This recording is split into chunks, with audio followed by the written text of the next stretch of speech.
Selamat datang di Tripit Basketball Podcast. Dan di segmen Take It Personal kali ini kita kedatangan tamu yang luar biasa ya. Salah satu OG dari komunitas NBA di Indonesia ini. Nah, di sini bisa seperti yang kalian lihat, di sini kita mengundang Bang Iril dari Authentics ID ini. Apa kabar nih Bang Iril? Baik, teman-teman Tripit semua, thank you udah ngundang gue. Yang bukan siapa ini. Bukan OG. Waduh. Bukan OG, masih banyak sekali yang jauh lebih OG. Gue kalau dibilang OG kesannya tua itu juga. Iya, dan ngobrol-ngobrol juga karena emang di sini segmennya itu tentang take it personal, dan kita tentunya akan ngebahas tentang hal-hal personal Bang Iril di ranah bola basket ini. Before all that, cue the fucking music.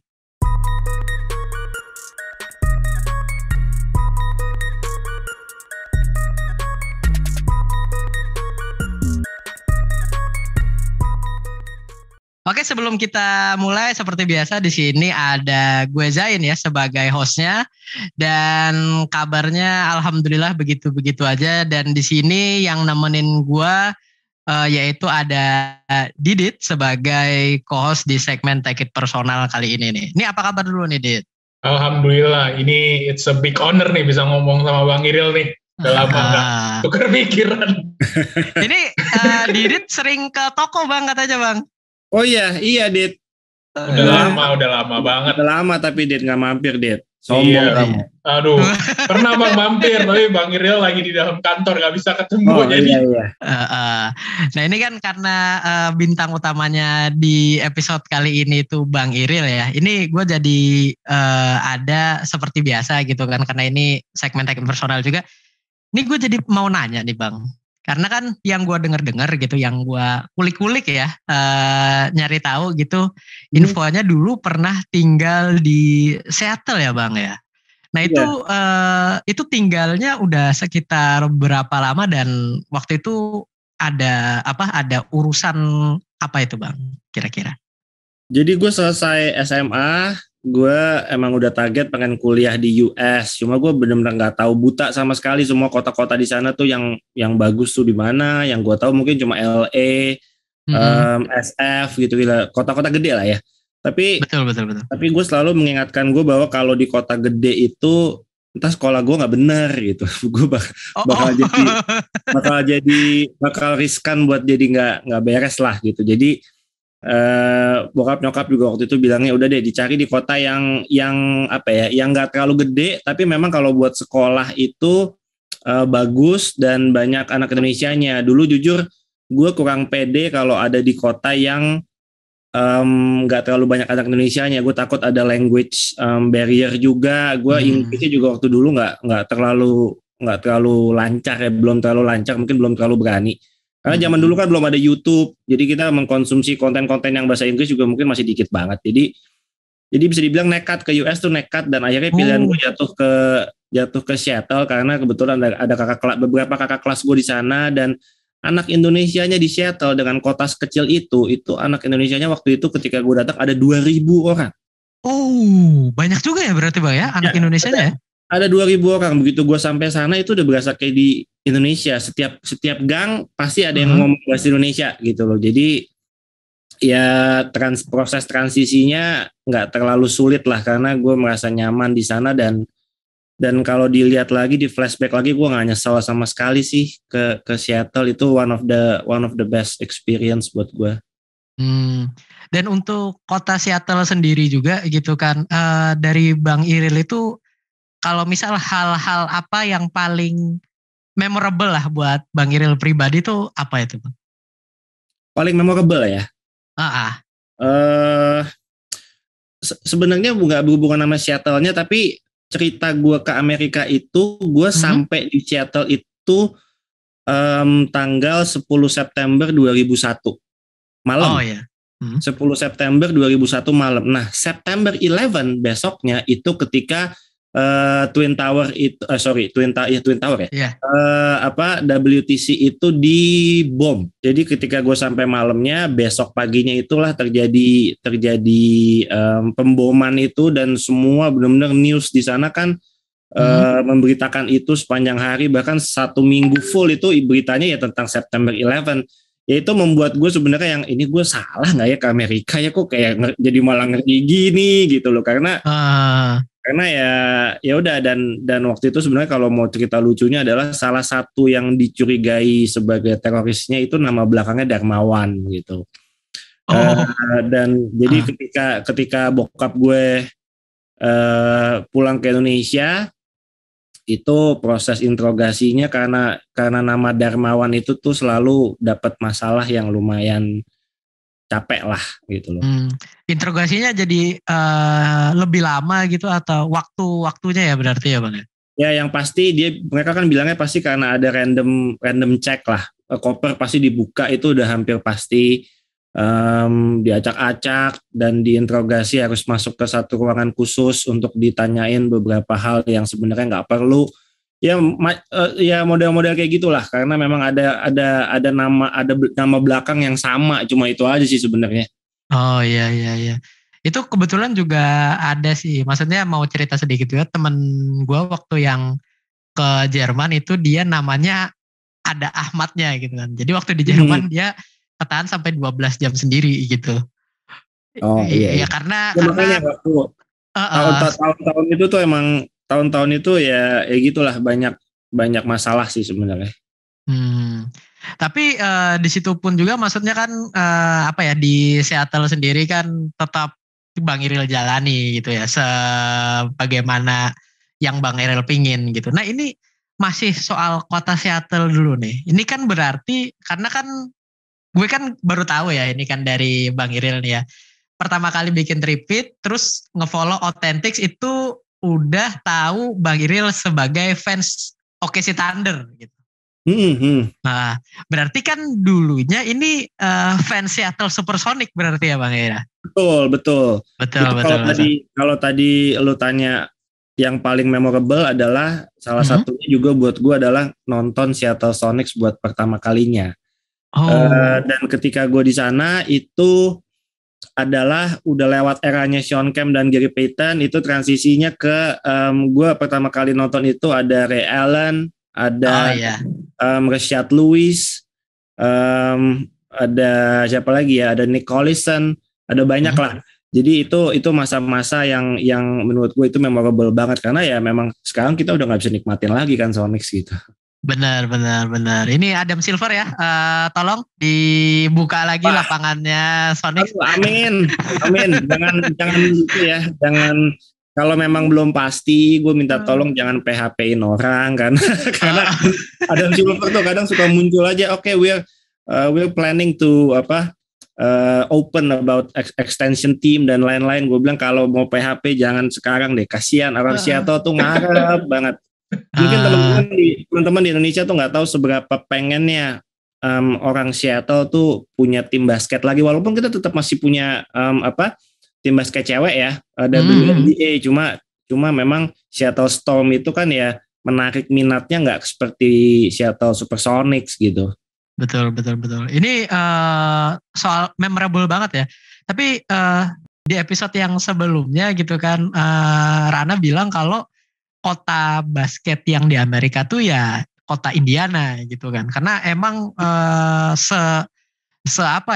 animo masyarakatnya tuh sehebat itu gitu loh buat mencintai bola basket ini gitu. Kalau di Seattle sendiri apakah kira-kira sama aja atau emang ada sisi menarik lainnya nih Bang soal basketnya di sana? Gue sangat ngerti kenapa Rana ngomong gitu ya, karena mungkin Indiana itu small market, jadi termasuk juga sama Seattle tuh sebenarnya masuk ke kategori small market. OKC masuk ke dalam kategori small market, dalam artian hiburan kita di kota itu kurang banget, asli nggak ada hiburan. Bener-bener kita as a fans, ketika tim kita bagus, ketika kita dapat pemain yang bagus, itu excitementnya sangat-sangat luar biasa, dan hampir semua penduduk kota itu memang benar-benar loyal dan benar-benar udah die hard fan semua gitu. Jadi setiap ada game tuh, walaupun mereka nggak dapat kesempatan nonton di Ki Arena, Ki Arena tuh nama stadionnya ya. Itu pasti mereka nonton di TV gitu. Memang udah nggak ada hiburan lain. Walaupun kita punya tim NFL, kita punya tim MLB gitu ya, tapi basket tuh salah satu hiburan yang paling apa ya, paling hype-nya paling gede lah di sana gitu. Oh iya. Berarti maksudnya mirip-mirip ya berarti ya, mungkin kayak Indiana ya, animo masyarakatnya terhadap basket sendiri gitu. Nah ini waktu Bang Iril tahu nih berita bahwa Seattle Supersonics dipindah nama jadi Oklahoma City Thunder, berpindah lokasi gitu kan, terus juga ganti nama jadi Oklahoma City Thunder dengan pemain-pemain dari Sonic juga ya, yang mana kita tahu Kevin Durant juga termasuk salah satunya gitu kan. Westbrook nggak sempat ngerasain ya, kalau nggak salah ya Westbrook kan. Oh enggak, yang ngerasain Sonics itu cuma KD. Cuma KD ya berarti ya. Nah ini waktu itu perasaannya gimana tuh Bang? Sebagai ya waktu itu udah di Indonesia belum Bang? Kalau udah, gue di Seattle itu cuma sampai 2005. Oh sampai 2005 ya. Nah itu berarti waktu ada berita itu apa yang lu rasain nih Bang? Waktu pindah jadi OKC Thunder gitu. Yang mana lu tetap dukung sampai sekarang gitu kan. Walaupun tanking ya. Gue mungkin kalau mau flashback sedikit, mungkin ada anak-anak yang sekolah di Amerika, tapi dia sense of belonging ke kotanya itu mungkin kurang ya. Kayak misalnya mungkin dia nggak enjoy ada di kota itu dan dia terpaksa untuk sekolah di situ padahal dia nggak suka sama kotanya. Kalau yang gue rasain 4 tahun di sana itu tuh gue udah nganggep Seattle tuh udah kayak rumah gue, udah kayak rumah kedua lah. Gue nggak jarang, gue kadang kalau nulis di bio Instagram gue, pernah di salah satu Instagram gue bilang gini, Seattle itu is my hometown. Sampai gue bilang kayak gitu, gue merasa benar-benar gue merasa kayak pulang ke rumah. Setiap gue ada kesempatan buat pergi lagi ke Seattle tuh gue merasa kayak gue pulang ke rumah. Jadi walaupun gue sudah pulang ke Indonesia 2 tahun baru mereka pindah, tapi tetap rasa sedihnya tuh tetap ada. Teman-teman gue yang di sana masih ada di sana itu ikut demo, turun ke jalan. Ada demonya juga Bang? Oh itu demonya parah itu. Gue ya nanti ada lah mungkin videonya, gue nggak tahu simpen di mana, tapi dulu dia kirim gue diikutin, di videoin gitu cara mereka demo ke jalannya. Demonya tertib ya, bukan demo yang kayak riot atau enggak, tapi demo dalam artian kita sangat kecewa dengan cara pindah tangannya Sonics ke OKC dengan cara seperti itu gitu, yang harusnya mereka janji bahwa mereka tetap akan keep tim itu untuk main di Seattle terus, tapi ternyata dibawa ke OKC gitu. Menarik ya Bang buat perkara ini nih. Nah kan lu sebagai fans yang dalam di antara 2 tim itu yang udah ngikutin lumayan lama ini, kira-kira ada nggak kayak perbedaannya dari identitas Seattle Supersonics sama Oklahoma City Thunder tuh, ada nggak yang lu lihat? Meskipun ya Bang Iril nggak selalu nonton langsung, tapi kayak lihat dari nonton pertandingannya, terus out dari player-player atau legend-legendnya tuh ada bedanya nggak? Seattle tuh identitinya apa, OKC tuh identitinya apa gitu, pas zaman-zamannya KD atau sama zamannya Gary Payton. Gua ketika pulang ke Indonesia tahun 2005 itu adalah ketika tim Sonics itu mulai dipecah, karena di tahun itu kita sampai ke Western Conference Semifinals dan kita kalah 4-2 lawan Spurs kalau nggak salah. Kita kalah lawan Spurs, gue ingat banget. Sejak itu Seattle Sonics bisa dibilang udah rebuild lah. Ray Allen juga udah pindah kemana ke Celtics kalau nggak salah waktu itu pindah. Terus yang lain-lain juga udah pindah. Yang masih ada tetap cuma Nick Collison. Akhirnya Nick Collison lah yang dibawa ke OKC. Itulah awal mula kenapa gue ngefans sama OKC itu, bukan karena KD, bukan karena Desmond Mason atau bukan karena yang lain, tapi karena Nick Collison. Itu pemain yang sangat-sangat gue suka. Karena salah satu hal yang memorable adalah dia satu-satunya pemain Sonics yang ketika gue mintain tanda tangan, dia nggak cuma tanda tangan, tapi dia ngajak gue ngobrol waktu itu. Jadi gue nggak akan pernah lupa momen gue sama Nick Collison. Jadi gue sempat berjanji sama diri gue sendiri, kemanapun Nick Collison pergi, gue akan jadi fansnya tim itu. Nah kebetulan kebetulan Nick Collison waktu itu salah satu pemain yang dibawa dari Seattle untuk ikut ke OKC Thunder. Ya udah, itulah awalnya gue ngefans sama OKC Thunder. Tapi kalau ngomongin apa perbedaannya, gue mungkin agak bias, tapi fansnya Seattle tuh buat gue sangat-sangat apa ya, kita kalau nonton pertandingan tuh sangat-sangat intimate gitu loh, kayak nonton ibaratnya kalau nonton konser tuh kayak nonton MTV Unplugged gitu loh, yang benar-benar suasana vibe-nya tuh kayak intimate banget, nggak ada yang buisik-buisik gimana-gimana, tapi kita benar-benar nikmatin, enjoy setiap pertandingan, mau menang atau kalah kita tetap respect. Kalau mengenai OKC, gue sama sekali ketika gue di sana gue belum pernah menyentuh kota itu, jadi gue nggak tahu karakter fansnya seperti apa, karakter kotanya seperti apa. Dari 2007 sampai dengan sekarang 2022, gue baru 3 kali ke OKC, itu pun hanya nonton regular season gamesnya aja, nggak di playoff.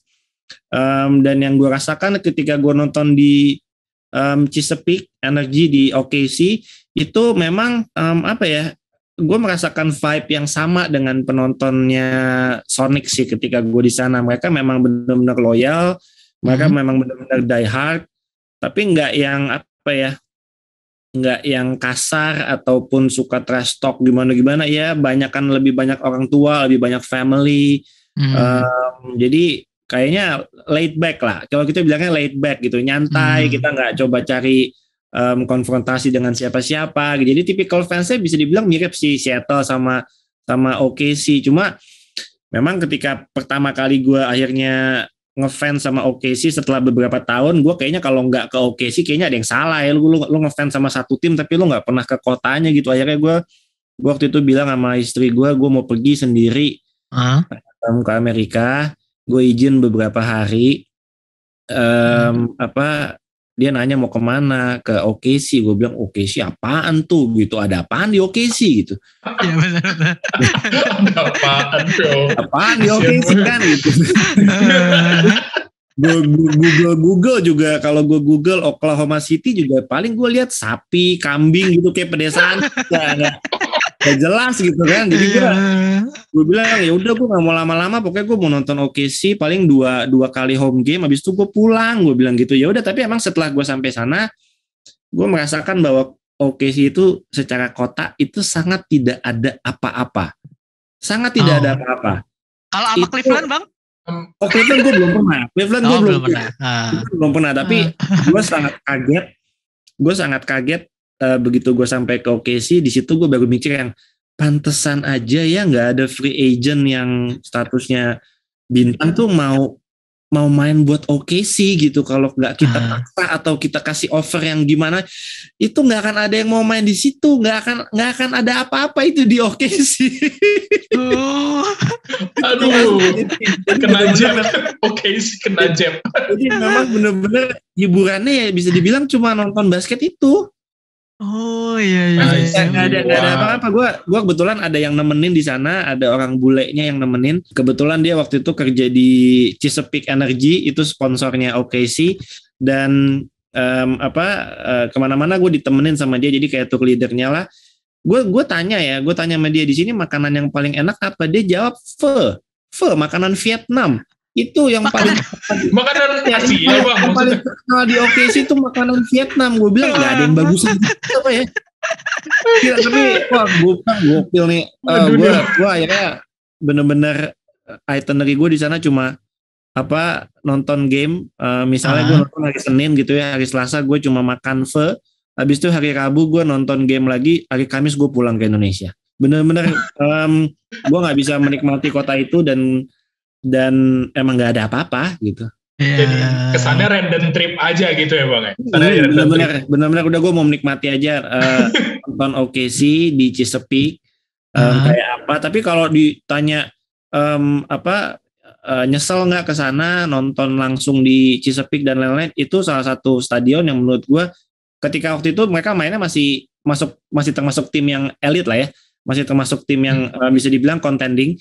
Jadi penontonnya semua juga datang ke stadion dengan hype dan energi yang beda kayak dengan mereka datang sekarang gitu. Kalau sekarang kan lebih ya udahlah nonton aja, menang kalah ya udah biasa gitu kan. Iya, standar lah, emang musim-musim rebuild ya berarti ya. Iya.